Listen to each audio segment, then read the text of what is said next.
Hello students, good evening. कैसे हैं आप सब? उम्मीद है आप सभी अच्छे होंगे, स्वस्थ होंगे। तो आज के इस क्लास में हम लोग सीबीएसई बोर्ड में विगत 5 वर्षों में पूछे गए रियल नंबर पे बेस्ड क्वेश्चंस जो अपकमिंग एग्जामिनेशन के दृष्टिकोण से काफ़ी महत्वपूर्ण है को देखेंगे। तो चलिए अब हम लोग देखते हैं।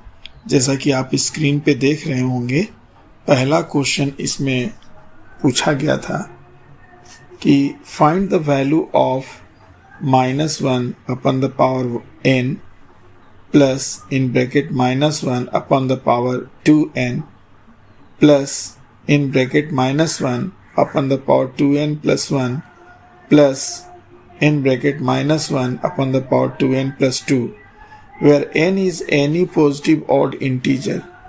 तो इसमें इसका वैल्यू हम लोग को फाइंड करना है। तो चलिए 1 बाय 1 देखेंगे। आज इस क्वेश्चन का जो कलेक्शंस है काफ़ी डिफरेंट जगहों से लिया गया है, इसलिए हमने लिख करके आपको बताने का प्रयास किया है। तो पहला क्वेश्चन हम लोग देखते हैं कि इनमें ये सभी का वैल्यू क्या होने वाला है। -1 upon the power n, -1 upon the power 2n, -1 upon the power 2n plus 1 and -1 upon the power 2n plus 1 where n क्या है? n कोई भी positive odd integer. Positive odd integer क्या हो सकता है? 1, 3, 5, 7, 9, 11, 13, इस तरह से जो नंबर्स होते हैं ये पॉजिटिव ऑड इंटीजर्स होते हैं।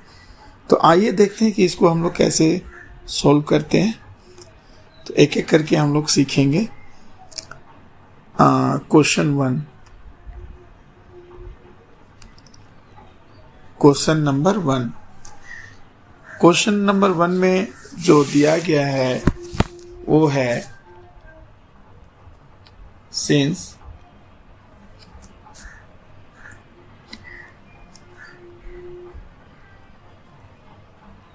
-1 आप इसको और थोड़ा क्लियर लिखते हैं।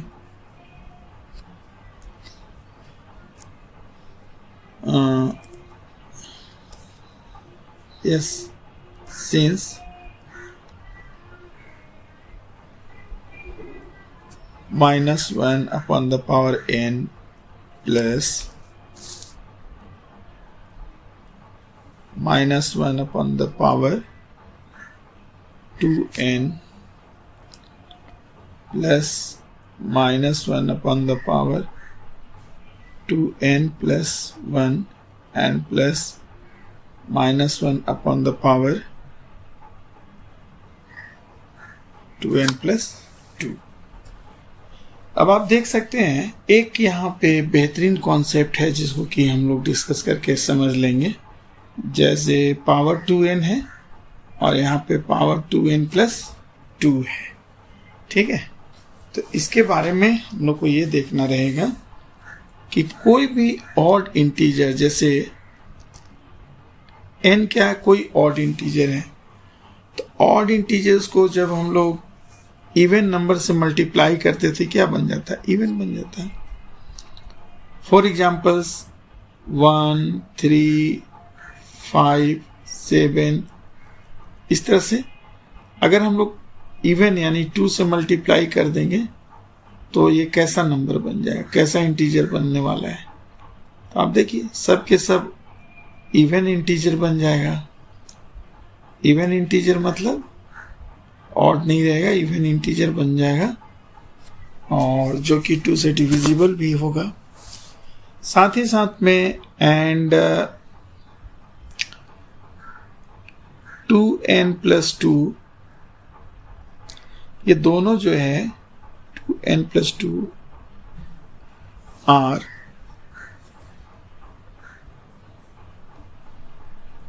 इवन पॉजिटिव इंटीजर है, ठीक है। लेकिन n क्या है? n कहता है, ये तो ऑलरेडी क्वेश्चन में दिया हुआ है कि n is any positive any positive odd integer. ठीक है, तो ये तो क्लियर हो गया, हम लोग देख के समझ लिए कि 2n जो कोई भी ऑड इंटीजर को अगर हम लोग इवन से मल्टीप्लाई करते हैं या इवन से मल्टीप्लाई करके इवन नंबर जोड़ते हैं तो भी वो क्या होगा, इवन पॉजिटिव इंटीजर होगा। लेकिन खुद n क्या है, odd integer, positive odd integer से। इसका मतलब ये हो रहा है, इसका मतलब मीनिंग्स ये निकल के आ रहे हैं,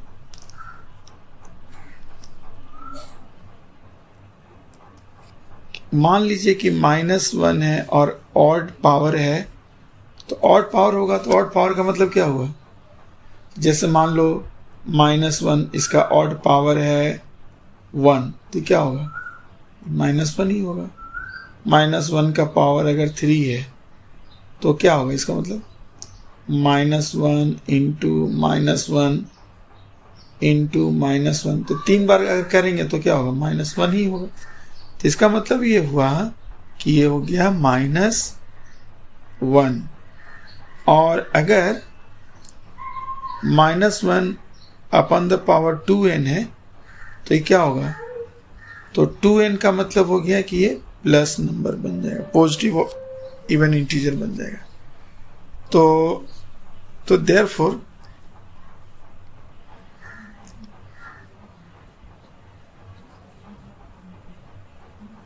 -1 2n+1, जब ये पॉजिटिव 1 बना और फिर एक बार इसको करेंगे, इसका मतलब क्या हुआ, जरा देखिए, रफ करके हम लोग इसको सीखते हैं। -1 अपॉन द पावर 2n+1, इसका मतलब हुआ कि -1 upon the power 2n into -1 upon the power 1, तो ये तो +1 हुआ और ये -1 रहा, तो फिर से ये क्या होगा, -1 ही होगा। तो ये आपका हो रहा है, इसको आप चाहें तो लिख सकते हैं एक बार, -1 upon the power 2n into -1 upon the power 1 is equals to 1 into -1 यानी -1। And one more things, -1 upon the power 2n plus 2, तो ये क्या हो रहा है, इसको हम लोग देखते हैं। -1 upon the power 2n into -1 upon the power 2, so this is equals to 1 into 1 equals to 1। ठीक है, तो अभी अप्लाई कर देते हैं सारा वैल्यूज जो कि क्वेश्चन में दिया, इसको और क्लियर कर दिया जाए। जो क्वेश्चन में दिया हुआ है,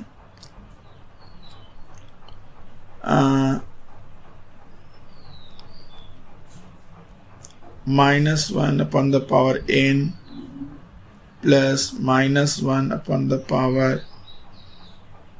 2n, 2n को थोड़ा क्लियर लिख दे, 2n plus -1 upon the power 2n plus 1 and plus -1 upon the power 2n plus 2 is equals to -1 plus 1 -1 plus 1 and this is equals to minus plus minus plus यानी कि 0, 0 is the answer। ठीक है, आप यहाँ पे देख सकते हैं -1 अपॉन द पावर n का वैल्यू क्या है, -1 है तो यहाँ -1 लिखा गया है। -1 अपॉन द पावर 2n का वैल्यू क्या है, यहाँ +1 है तो यहाँ भी इसका वैल्यू +1 लिखा गया है। और इसका वैल्यू यहाँ पे क्या है, -1 है तो यहाँ पे -1 लिखा गया है। उसी तरह से सिमिलरली ये +1 है। ठीक है, इस तरह से हमारा पहला क्वेश्चन कंप्लीट हो गया। अब हम लोग बढ़ते हैं दूसरे क्वेश्चन की तरफ। और दूसरा क्वेश्चन में क्या कहा, कौन सा स्टेटमेंट है? Let us discuss first before solving this question. Find weather decimal expansions of 13:64 is a terminating or non-terminating decimal. If it terminates, find the number of decimal places its decimal expansion has. इसका मतलब क्या, बहुत ही अच्छा question पूछा था ये 1 या 2 साल पहले. अब फिर बहुत मोस्ट प्रोबेबल पूछा ही हुआ क्वेश्चन बार बार आता है.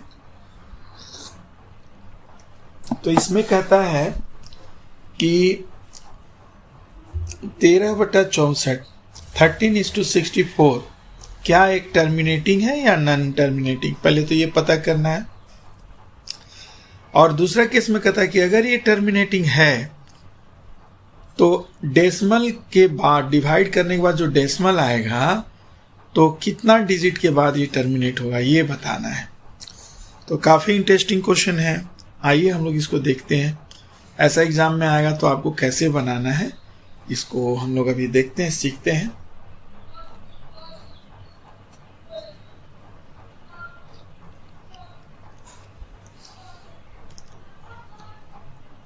Question number 2.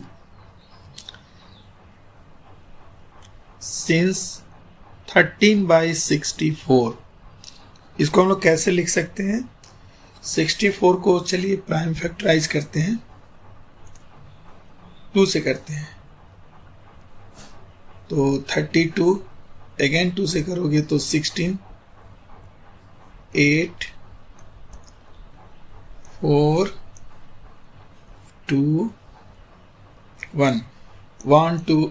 अभी कितना बार में हो रहा है, इसका मल्टीप्लीकेशन कितना हो रहा है? 1, 2, 3, 4, 5, 6. यानी this can be written as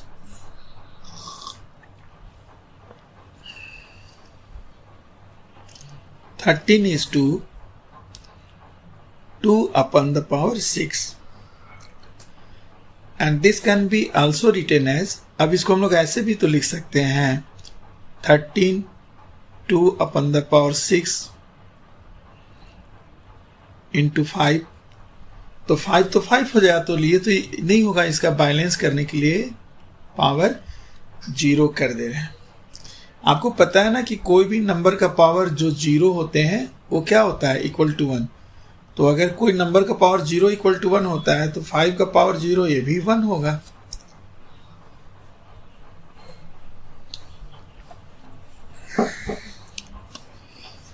अब यहां पर ध्यान देने वाली बात यह है कि यहाँ जो आपका डेनोमिनेटर मिल रहा है ये किस फॉर्म को होल्ड कर रहा है? ये कर रहा है 2/m और 5/n को होल्ड कर रहा है. तो इसका मतलब है कि जब डेनोमिनेटर 2/m और 5/n होते हैं तो जो नंबर होता है वो टर्मिनेटिंग नंबर होता है. तो इसको लिखना पड़ेगा हमें. Since denominator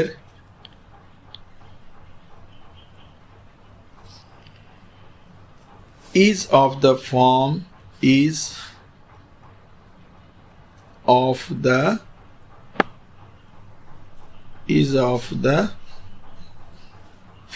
कौन सा फॉर्म है बताइए? 2/m into 5/n. तो जो भी नंबर का डिनोमिनेटर इस फॉर्म में होता है तो वो नंबर क्या होता है? टर्मिनेटिंग होता है. इसका मतलब हुआ कि देयरफॉर 13/64 इज टर्मिनेटिंग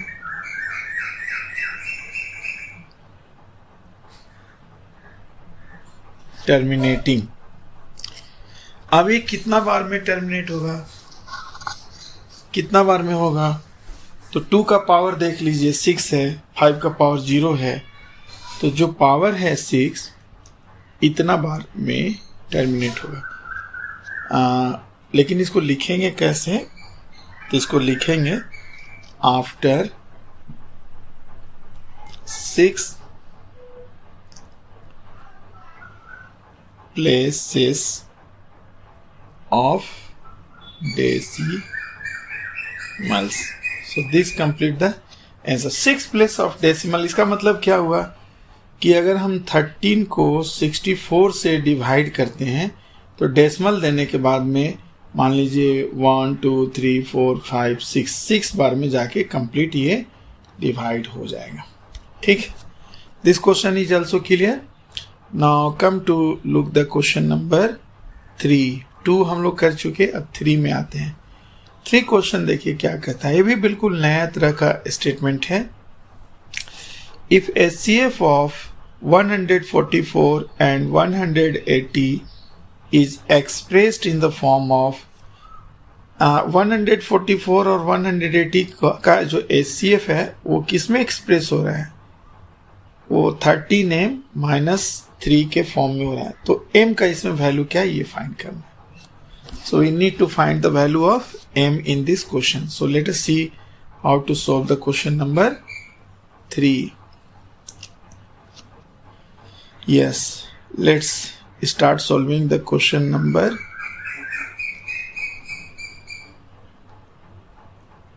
3.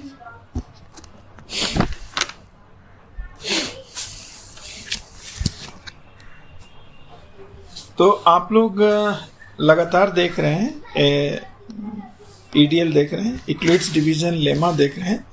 अब इसको हम लोग यूज करेंगे, यूक्लिड्स डिवीजन लेमा को यूज करेंगे। लिखेंगे बाय यूक्लिड्स डिवीजन लेमा। तो यूक्लिड्स डिवीजन लेमा क्या स्टेटमेंट देता है? ये कहता है A equals to BQ plus R comma where 0 less or equal than R but R always be less than B। तो यहाँ पे 2 नंबर कौन सा है बच्चों बताओ? आप देख करके बता सकते हैं। 180 एक नंबर और एक 144, देख लीजिए एक बार। यस, 144 और 180 ये 2 नंबर हैं। तो ये 2 नंबर से हमें HCF फाइंड करना है। तो इसमें बड़ा कौन है? 180 इज ग्रेटर देन 144। तो जो बड़ा ग्रेटर नंबर होता है वो A बन जाता है और स्मॉलर B बन जाता है। तो इसको अप्लाई कर दूं तो applies in place of A 180 and 144, right. तो अब what will be the value of Q and R? Q और R का वैल्यू क्या होने वाला? तो इसको हम रफ करके चेक कर लेंगे। When 180 is divided by 144, I think it is divisible in 1 times.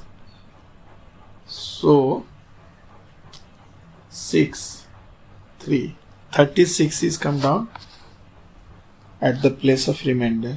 तो यहाँ पे आपको लिखना है कोसेंट हो गया 1 और रिमाइंडर हो गया 36। और in the next step after changing the position of a number in place of 180, 144 is come down and this is equals to, और 144 की जगह पे क्या आया? 36। अब Q और R क्या बनेगा इसमें? तो देखने वाली बात होगी। 36 से 144 को आप डिवाइड करो। चलो कितना बार में डिवाइड होगा? Let me check. 4 टाइम्स में तो हो रहा है।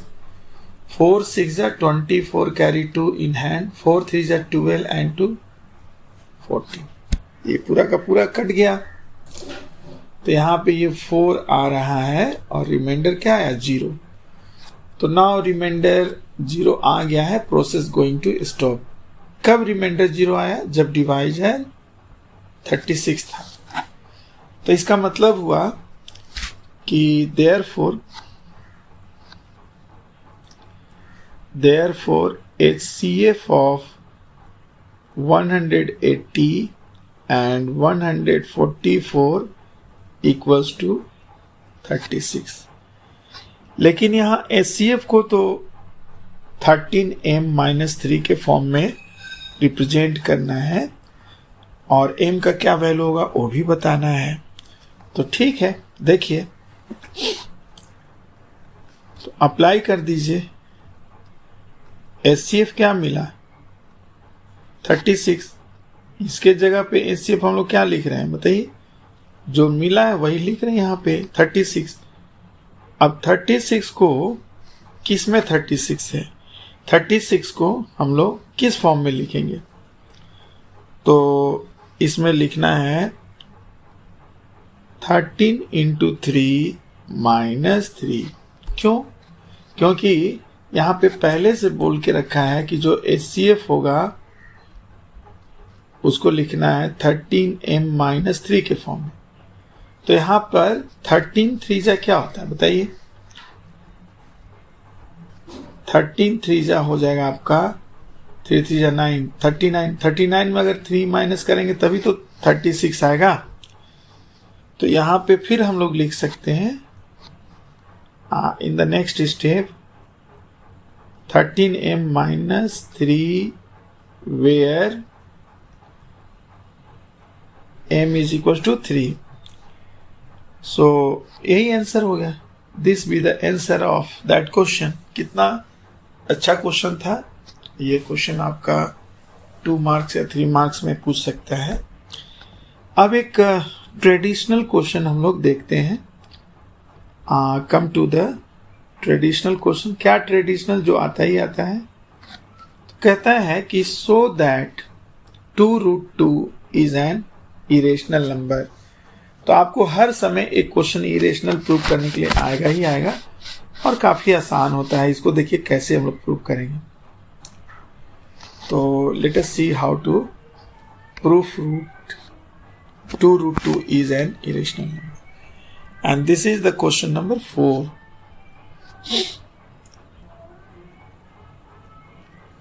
Question number 4. पहले हम लोग मान लेते हैं कि let 2√2 is an is a irrational prove करना है तो हम लोग कॉन्ट्राडिक्टरी मेथड यूज करेंगे, उल्टा प्रूव करेंगे। तो लेट 2√2 इज अ रेशनल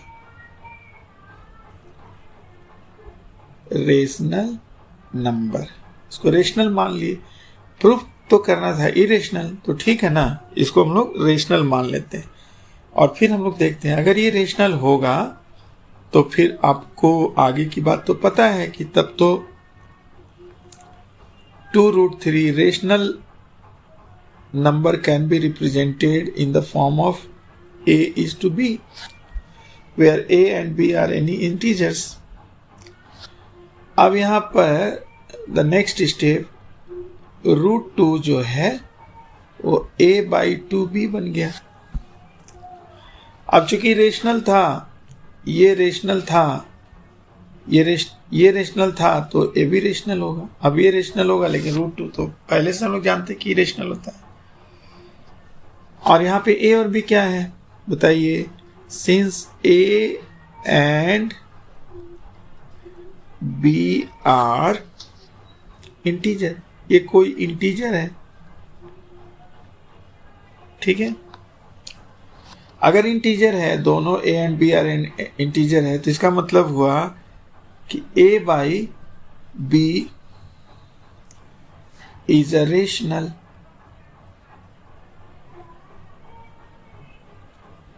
अगर a/b रेशनल है तो a/2b भी रेशनल है। But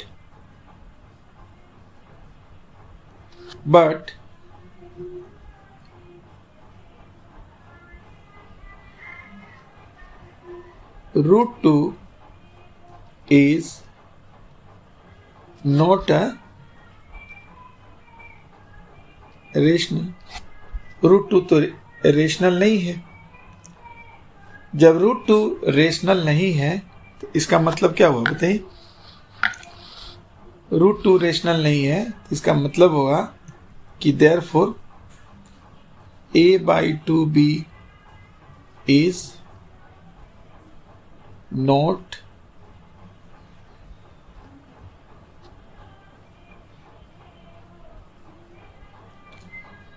rational. a/2b रेशनल जब नहीं है तो इसका मतलब कि therefore a/b is also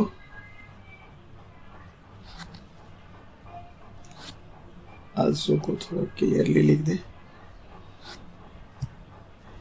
is also not rational. जब a/b ही रेशनल नहीं है तो क्या है, इरेशनल है, तो इसका मतलब भी इरेशनल है। तो इसका मतलब कि therefore 2√2 is an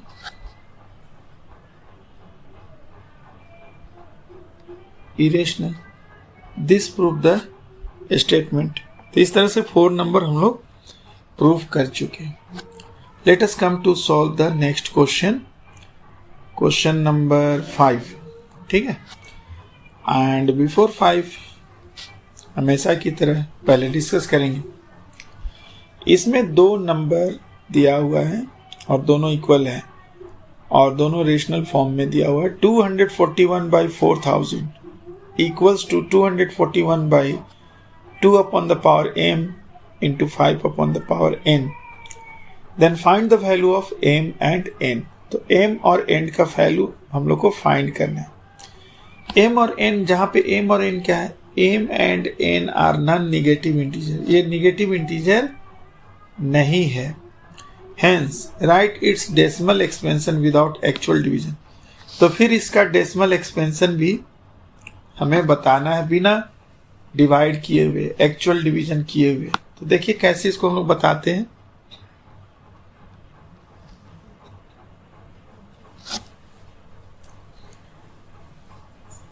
question number 5।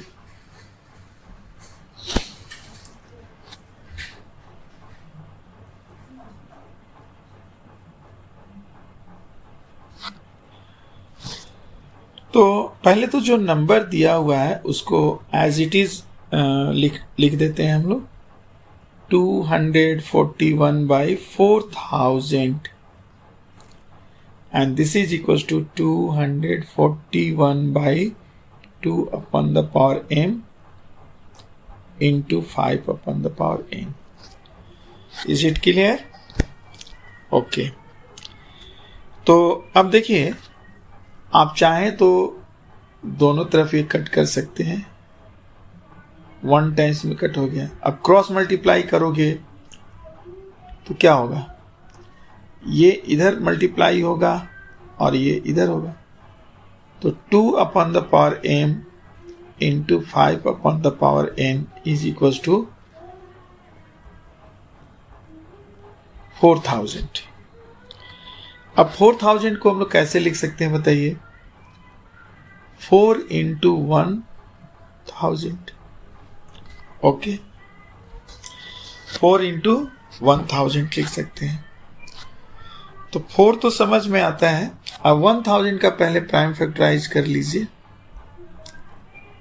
2 से डिवाइड करेंगे तो 500 होने वाली है, फिर 2 से करेंगे तो 250, अगेन 2 से करेंगे तो 125, और 5 से करेंगे तो 25, फिर 5 से करेंगे तो 5 5 से 25, अगेन 5 को 1। तो यहाँ पे कितना है, 2 into 2 into 2, that means 2 upon the power 3, और यहाँ पे ये है 4 है। तो पहले इसको हम लोग ऐसे लिखते हैं 2 upon the power 2, और इसका हम लोग लिख देते हैं 2 upon the power 3 into 5 upon the power 3। अब ये दोनों मिलके क्या हो, power should be added. 2 upon the power 5 into 5 upon the power 3। तो therefore the value of m जो है वो 5 है और n क्या है 3. n is what? n is 3. तो इसका मतलब ये समझ में आ रहा है कि ये तो काफी आसानी से निकल गया है. अब बिना डिवाइड किए हम लोग एक्चुअल, विदाउट एक्चुअल डिवीजन, हम लोग डेसिमल में कितना आएगा अगर डिवाइड करते हैं तो. कौन सा डेसिमल के लिए पूछ रहा है? तो बोल रहा है कि 241 को अगर 4000 से डिवाइड करते हो बिना एक्चुअल डिवीजन किए हुए तो कितना आपका आने वाला है. तो लेट मी चेक कितना इसको आने वाला है. तो इसको लिखेंगे 241 और 4 इंटू 1000. तो 1000 से अगर इसको डिवाइड करते हैं ना 1000 से, तो डेसिमल 241 होगा. ठीक है, और डिवाइडेड बाय 4 से अब इसको डिवाइड करके कहीं पे देख लोगे तो ये आपका आंसर आने वाली है decimal 06025 terminating. This is the answer. ऐसे इसको सोल्व करते हैं. तो इस तरह से हम क्वेश्चन नंबर 5 भी देख चुके हैं. And now move to the question number 6. What is saying in question number 6 को हम लोग देखते हैं. देखिए 6 में कहता है कोई दो नंबर है, द एलसीएम ऑफ 2 नंबर, और 2 नंबर पता नहीं है, उसका जो एलसीएम है एचसीएफ के 14 टाइम्स के बराबर है. दो नंबर है, कोई दो नंबर है जिसका एलसीएम उसके एचसीएफ के 14 गुना के बराबर है. और मजे की बात यह है कि the sum of LCM and HCF, LCM और एचसीएफ को ऐड कर रहे हैं तो 600 मिल रहा है. इफ वन नंबर, अब एक नंबर दे रखा है जी, इफ वन नंबर क्या है 280 है, तो find the other number. Very good question है ना. अब आने वाले समय में इसी तरह के क्वेश्चन काफी पूछे जाएंगे. तो ठीक है, ये कभी एक दो बार पूछा भी गया है बोर्ड में. ये क्वेश्चन बैंक से ढूंढ करके ये क्वेश्चन आपको लाया गया है, आपके साथ डिस्कस की जा रही है बेटा. आप इसको अच्छा से समझोगे. ठीक है. अब मजे की बात है कि इस तरह का क्वेश्चन आपको एनसीईआरटी में मिलेगा नहीं, और बोर्ड जो है वो फंडामेंटल कॉन्सेप्ट पे बेस्ड क्वेश्चन बनाता. क्वेश्चन तो कुछ भी हो सकता है. There are n times of a question on the same fundamental concept. एक कॉन्सेप्ट पे इनफाइनाइट नंबर ऑफ क्वेश्चन बनाया जा सकता है. तो आइए देखते हैं 6 नंबर को कैसे हम लोग सोल्व करेंगे. Come to participate in my discussion of a question number 6. Question number 6. Okay, तो पहले मान लेते हैं कि जो एचसीएफ है, लेट एचसीएफ को ही मान लो x, तो अप्लाइज कर दो. अगर एचसीएफ x है तो एलसीएम तो कहता है एचसीएफ के 14 टाइम्स के बराबर है. 14 टाइम्स मतलब इनटू एचसीएफ. ठीक है, इसको थोड़ा क्लियर अच्छा से लिखिए, गंदा दिख रहा है. अप्लाइज दैट, एलसीएम क्या कह रहा है? एलसीएम कह रहा है टाइम्स का मतलब क्या होता है? इनटू 14 टाइम्स, यानी 14 इंटू एचसीएफ. इसका मतलब हुआ कि एलसीएम जो है वो, और एचसीएफ पहले ही मान लिए हैं x है तो 14x के बराबर. अब कहता है कि सिंस एलसीएम प्लस एचसीएफ जो है वो कितना है? 600. ठीक है ना. तो यहां पे अब एलसीएम क्या हमें मिला? By assumptions we got LCM is 14x और एचसीएफ क्या था? x था. So this is equals to 600.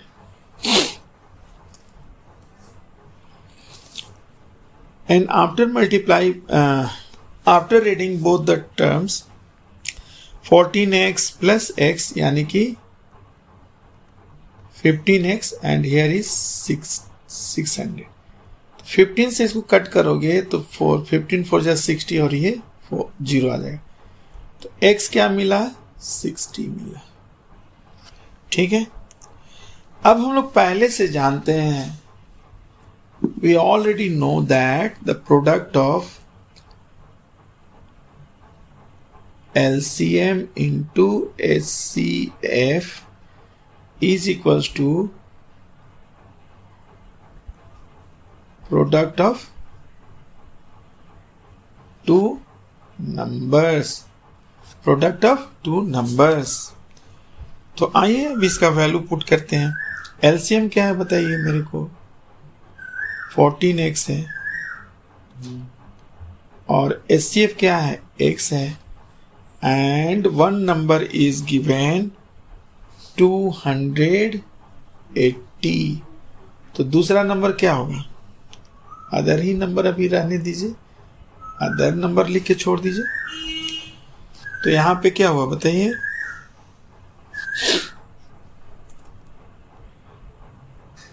14x into x square and here 280 into other number। ठीक है, वेरी गुड। अब इसको आगे सोल्व करते हैं। अदर नंबर को इधर पहले लिख लो। Therefore other number is equals to 14x square, ये क्रॉस मल्टीप्लाई हो जाएगा 280, ये क्या नीचे आ गया। ठीक है, क्रॉस मल्टीप्लाई हो। लेकिन x तो अभी भी हम लोगों ने फाइंड किया हुआ है। क्या किया हुआ है? x क्या है? 60 है। तो यहाँ लिख दो 14 इंटू 60 बाई 280। एक जीरो कैंसिल हो गया। 14 2 जा 28 और 2 3 जा 6 और 6 3 जा 18 और एक जीरो। तो अदर नंबर क्या मिला बताइए? अच्छा, एक इसमें छोटा सा करेक्शन करना पड़ेगा। यहाँ 60 नहीं है, यहाँ 40 है। यहाँ पे 40 है पहले से और बाय मिस्टेक यहाँ 60 आ गया था, तो इसको 40 कर दीजिए। तो यहाँ पे हमें करेक्शन पूरा करना पड़ जाएगा। तो after correction we get 14 into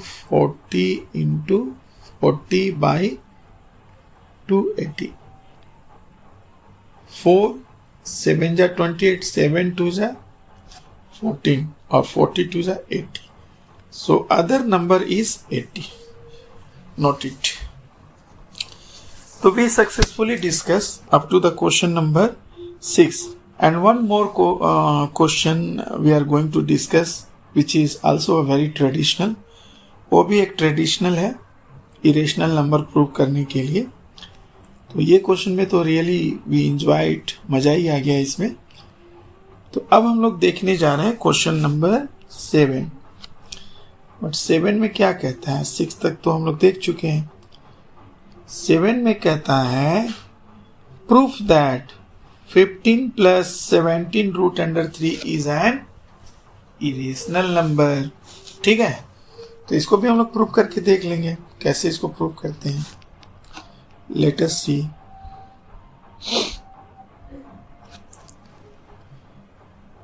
question number 7। तो जिसको इरेशनल प्रूव करना होता है तो एजम्पशंस में कहता है कि पहले पूरे को मान लीजिए कि late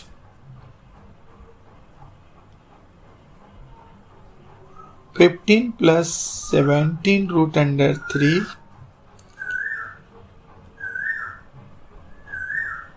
is a rational number।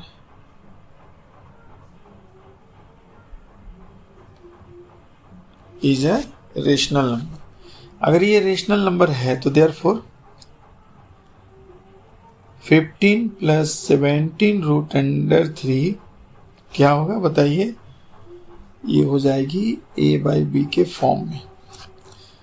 और यहाँ पर नेक्स्ट स्टेप में 17√3 जो होगा वो a/b माइनस 15। अगर इसको सोल्व करते हो तो a minus 15b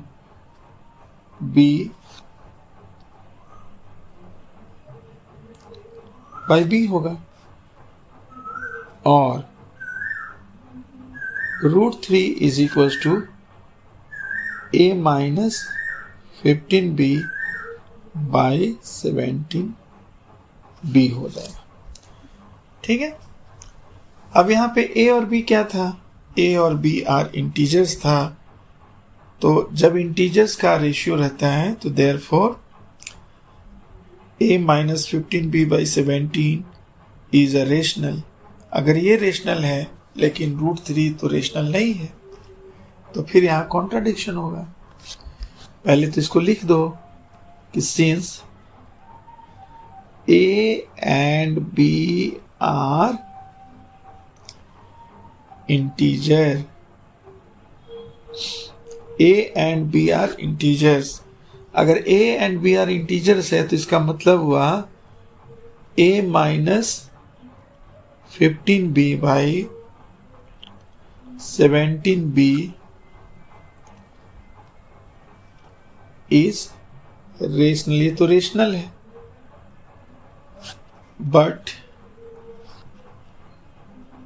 √3 is N, ये तो √2, √3, √5 ये सब तो पहले से मालूम है कि √3 इज एन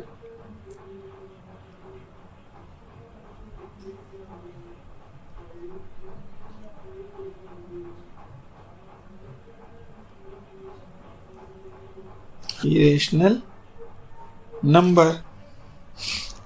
तो ये जब इरेशनल नंबर हुआ तो इसका मतलब क्या हुआ कि तो पूरा जो नंबर था एक भी अगर देखिए इरेशनल नंबर जो होते हैं ना उसका वैल्यू नॉट नोन होता है।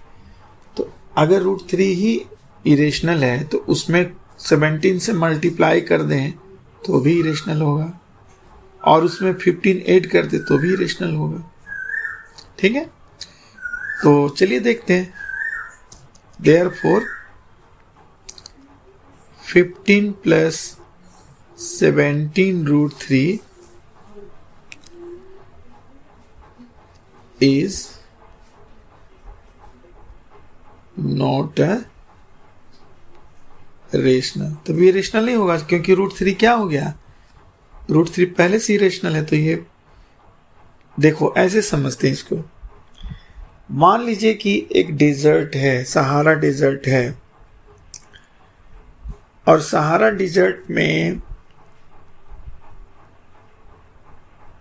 3 बकेट्स अगर हम सैंड लेते हैं, √3 रिप्रेजेंट कर रहा है यहाँ पे 3 बकेट्स ऑफ अ सैंड। अगर मान ले थोड़े एग्जांपल फॉर एन इंस्टेंट, उदाहरण के लिए हम लोग ले रहे हैं, तो उसमें कितना पार्टिकल्स है, क्रिस्टल्स ऑफ अ सैंड है, ये तो हम काउंट नहीं कर सकते हैं। जब काउंट नहीं कर सकते तो उसका 17 टाइम्स क्या काउंट कर सकते हैं? वो भी नहीं कर सकते हैं। तो 3 बकेट्स का 17 टाइम्स इंटू करके फिर 15 उसमें ऐड कर दें क्रिस्टल, तो वो कितना होगा? वो भी अननोन होगा। तो इसका मतलब हुआ कि देयरफॉर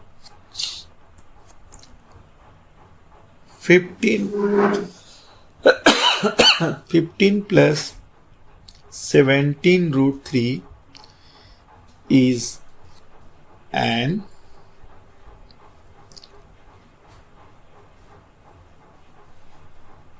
इरेशनल नंबर। ठीक है। इरेशनल नंबर इसी तरह से हम लोग को प्रूव करना रहता है। अभी हम लोग नेक्स्ट क्वेश्चन देखेंगे। ये क्वेश्चन तो हो गया, ट्रेडिशनल ही था। इस तरह का एक क्वेश्चन जरूर आते हैं एग्जाम में। क्वेश्चन नंबर 8 देखने जा रहे हैं हम लोग। What saying in question number 8? तो 8 में कहता है कि सो दैट एक नंबर दिया हुआ है रेशनल फॉर्म में 31:2 into 5/3 is a terminating decimal। ये जो नंबर दे रखा है इसको शो करना है कि टर्मिनेट होगा। डिवाइड करेंगे, टर्मिनेट का मतलब क्या कि डिवाइड करेंगे तो कहीं ना कहीं जाकर के वो डिवाइड हो जाएगा और रिमाइंडर 0 आ जाएगा। और किस तरह का डिवाइड करना है? विदाउट एक्चुअल डिवीजन करना है। और उसमें भी कैसा डिवीजन होना चाहिए?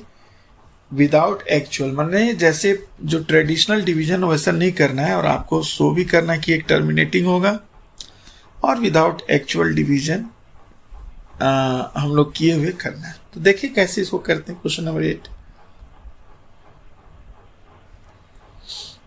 Question number 8।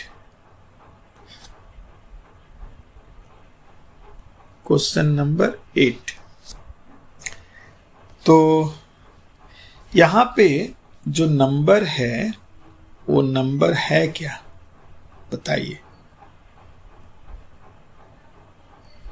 31/2/2 इंटू 5/3। ठीक है, तो यहां देखिए, सिंस जो डेनोमिनेटर है, यहां पे जो डेनोमिनेटर है किस फॉर्म में? सिंस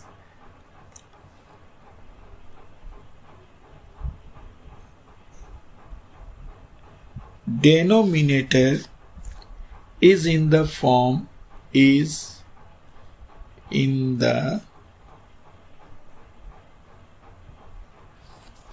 of किस फॉर्म में? 2/m into 5/n। इस फॉर्म में कोई भी डेनोमिनेटर किसी का नंबर का रहता है तो वो टर्मिनेटिंग होता है। तो डायरेक्टली आपको लिख देना है कि therefore 31/2/2 into 5/3 is a terminating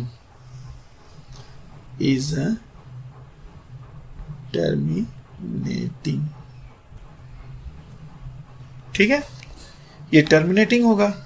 अब क्वेश्चन ये है कि टर्मिनेटिंग होगा तो जरा इसको डिवाइड कीजिए, लेकिन एक्चुअल डिवीजन मेथड से नहीं करना है और बताना कि कितना डेसिमल के बाद कितना डिजिट के बाद ये टर्मिनेट होगा।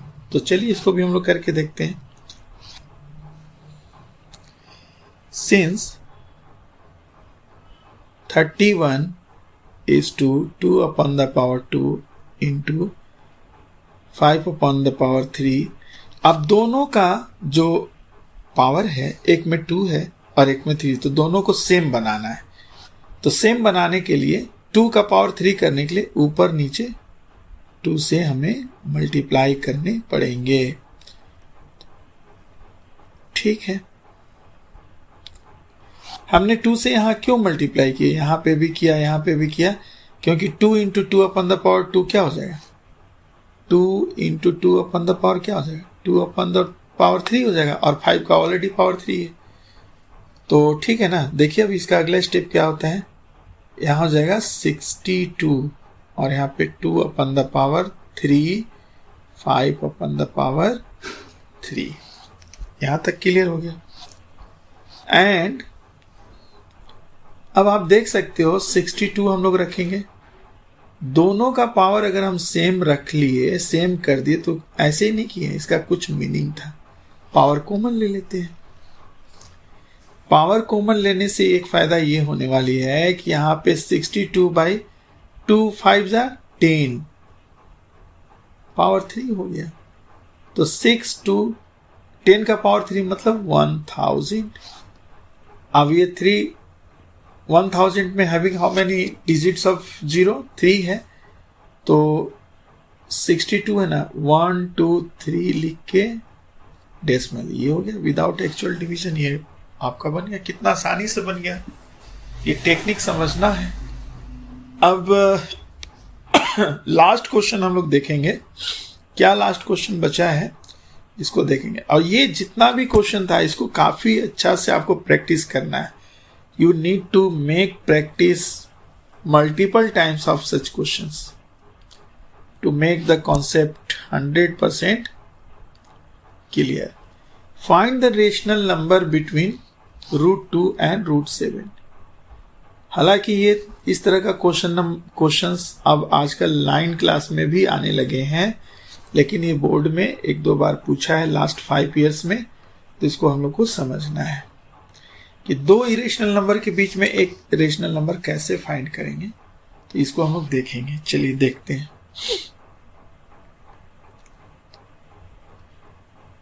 Yes, this is the last question, question number 9। Question number 9, जो दो इरेशनल नंबर क्या है बताइए? दो इरेशनल नंबर √2 और √2 से बड़ा एक होना चाहिए और √7 से लेकिन छोटा होना चाहिए। ठीक है, √7 से छोटी होनी चाहिए, √2 से बड़ी होनी चाहिए। तो इजिली हम लोग बता सकते हैं कि यहाँ पे डायरेक्ट √5 नहीं लिख देंगे, यहाँ पे हम लोग ऐसा एक नंबर प्लेस कर सकते हैं 6.25। अब क्यों ये नंबर को हम लोग प्लेस किए, थोड़ी देर में अभी आपको ये बिल्कुल इजीली समझ में आने वाला है। रफ हम लोग कर रहे हैं। जैसे डेसिमल 6.25 क्या है, ये √2 से तो बड़ा ही है, लेकिन ये √7 से छोटा। ऐसा क्यों किए हम लोग? क्योंकि अगर हम लोग डेसिमल हटाते हैं तो 625/100 हो जाएगा, और 625 किसका स्क्वायर होता है बताइए? 25 का स्क्वायर होता है, और 100 का क्या होता है? 10 का स्क्वायर होता है। ठीक है, अब दोनों का स्क्वायर कॉमन कर लो, 25/10 का स्क्वायर, स्क्वायर रूट हट गया तो क्या बचा? 25/10। 25/10 को हाउ कैन एक्सप्रेस? 2.5 कर सकते हैं, या 2.5 नहीं भी कर सकते हैं। देखिए क्या कर सकते हैं, तो यहां पे लिखना है और √2 is less than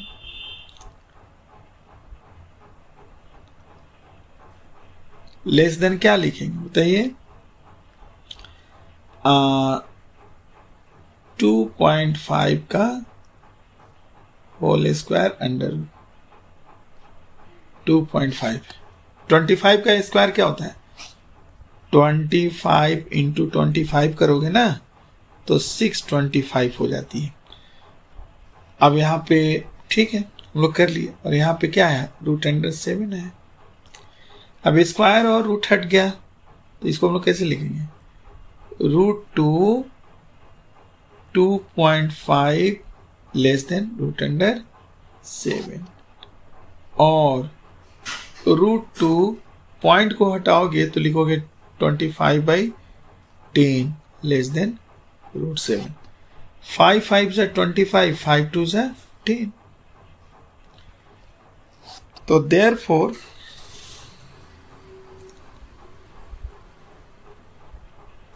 required rational number is equals to 5/2 answer. So my dear children, today's whatever the possible model questions, especially model question, which will very important for your upcoming examination, I had discuss and finished today. तो जितना भी question था हमने discuss किया, finished भी किया। NCERT का भी हमने 2 एक्सरसाइज बता दिया है आपको। उसके पहले बहुत सारा क्वेश्चन हम लोगों ने डिस्कस करी। सो अब नेक्स्ट जो वीडियो होगा वो दूसरे एक्सरसाइज से रिलेटेड होगा। ठीक है, तो आई होप सो आप इसको प्रैक्टिस करेंगे, और अगला जो वीडियो होगा, अगला एक्सरसाइज स्टार्ट हो जाएगा उसमें। और ये जो हमने सिलसिला शुरू किया हुआ है, इसमें ये आपको देखना है कि जैसे ट्यूशन में होता है उस तरह से ट्यूशन से नेक्स्ट स्टेप में जा करके हमने आपको बताने की कोशिश किया हुआ है। आप वीडियो को फॉलो कीजिए, शेयर कीजिए, लाइक कीजिए और सबको बताइए। आपका हर तरह का क्वेश्चन, हर तरह का कॉन्सेप्ट हम क्लियर करेंगे। और I have more than 19 year experience in mathematics teachings. ठीक है, so proudly you move with me. ठीक है, thank you, have a nice day you all, thank you very